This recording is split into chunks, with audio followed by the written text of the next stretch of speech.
folks, and welcome back to the Grumpy Gamer channel. That's it, you guessed it, this is that channel where you get to see this. I'll get to talk about modern games. So for today's in-car comments, well, it is Friday the 21st of June 2024, and it is the summer solstice today, so it's the longest day of the year. Well, obviously in the northern hemisphere anyway. So what a beautiful day it is, but slightly tarnished. I found out this morning that a game I've really been keeping my eye on for a while that was supposedly coming out this month is now been delayed till October. What game am I talking about? I'm talking about VRSO, the bare knuckle boxing game. I've been watching this game for quite a while. I've really been looking forward to it. I love boxing games. I've always loved that. I've loved all the fight night games. Sadly, it doesn't look like we're going to be getting one of those anytime soon. We've got the new Undisputed game. I think that's coming out towards the end of the year, although that's only a flat screen game. This one's a VR game. Now, I have got Creed. I've got the Creed game, but I only had it on the PSVR 1. And to be honest, with the Move controllers, it was pretty pants, to be fair. Wasn't great. I haven't upgraded it on the PSVR 2 because they still want $15.99 to upgrade. It's like, what a con. As an absolute con. So yeah, I haven't bothered at all. I don't really play the UFC games either. I tried a couple of them, and weirdly, because I am a martial artist, I train in martial arts for many years. I used to teach martial arts in my 20s and early 30s. I was in the Taekwondo England team for 3 years. So I love my martial arts, but I didn't really get on with the UFC ones. The controls are all a bit wonky, and then you've got to roll around on the floor, grappling and all that sort of thing. That's not really my kind of thing. I love the idea of standing toe-to-toe with someone, either boxing, kickboxing, taekwondo, anything like that. Fists and feet is, yeah, that's what gets me going. So I was really looking forward to this game. However, at the beginning of this month, I saw that there was still no actual release date, and I'm thinking, uh-oh, this is supposed to be out this month.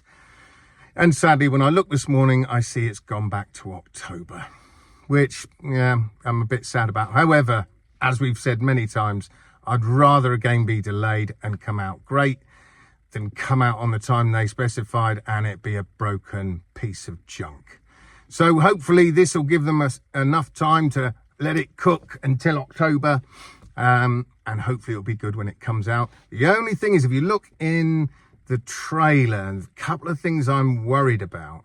Okay, it's flat screen, so you're not really going to see sort of the depth of it. But if you look, when your opponent's striking you, he seems miles away. And when he elbows you in the face or punches you, again, they seem miles away. Those punches should be whistling round your head in VR. When he elbows you, does a back elbow, that should literally fill your face. If you're getting an elbow in the face, that's literally all you're going to see is that arm coming in.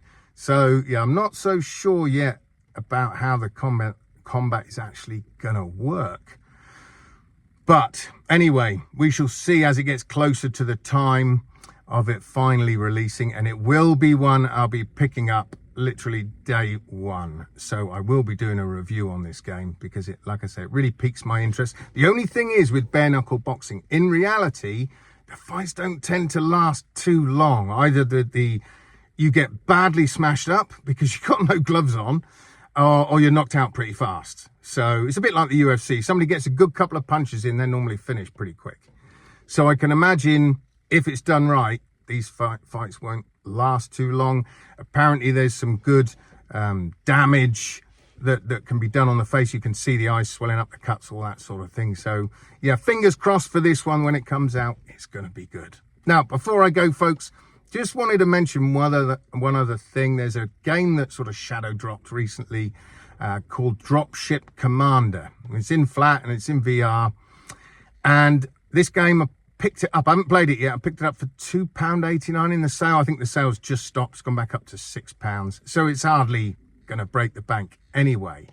But the reason why it piqued my interest is this is literally identical a game to what I played in the 80s. I'm just trying to think what that was called. I think it was called something like Dropship, I think so. But it was a game I actually programmed in myself on my old classic Acorn Electron. And the Acorn Electron was literally just a keyboard, all the computers inside, a bit like the ZX Spectrum. It was around the same time as the Spectrum. And I had to program this game in from a magazine. I used to get the Acorn User magazine. I think it was weekly, might have been monthly. I think it was weekly magazine. And in there, you'd have lots of programs you could program in. Some of them were games, some of them were other things. And I can remember specifically, like it was yesterday, sitting down at night. My mother had gone to bed. I had one of my friends over to stay. So we sat there literally all the way through the night, taking it in turns to program the code into the Electron. Of course, when we finally got it running, it took forever because there would be errors in the code. We'd have to go back and read each line to find the errors. We eventually got it running. It was only line graphics, but it was literally a tiny little dropship, and the terrain was just a line like that, and you would have to land, and you got points for landing, blah, blah, and if you had a gentle, soft landing. In the end, we sort of got bored with that. So what we decided to do, we thought it was much more fun. You just send the ship up as far as it will go. Eventually you run out of fuel. As far as it will go, Then you'll hear the fuel run out, and then you'd have to wait about 3 or 4 minutes for the ship to come flying back down again. And we turned it into the game of who could crash the fastest with the fastest velocity. And actually, we played that a lot more than we did play the game as it should be played. So yeah, it was really good. I enjoyed that game. And so that's what piqued my interest in this Dropship Commander, because I thought that is so similar. I'm gonna have to give it a go. But like I say, I haven't played it yet. I'm gonna be playing it over the weekend. It might only last 5 minutes. I've heard some people say that it's quite fun. It's obviously a basic game, but hey, I'm going to give it a try, and I'll report back after the weekend to let you know how I got on with it. Now, that's it for today, folks. I hope you have a fantastic weekend. I hope you all play some fantastic games. Please don't forget to like the video and subscribe if you haven't already. And also, if you know anybody who might be interested in my nonsense content, please give it a share. So until next time, folks, I shall see you guys on the other side. Adios.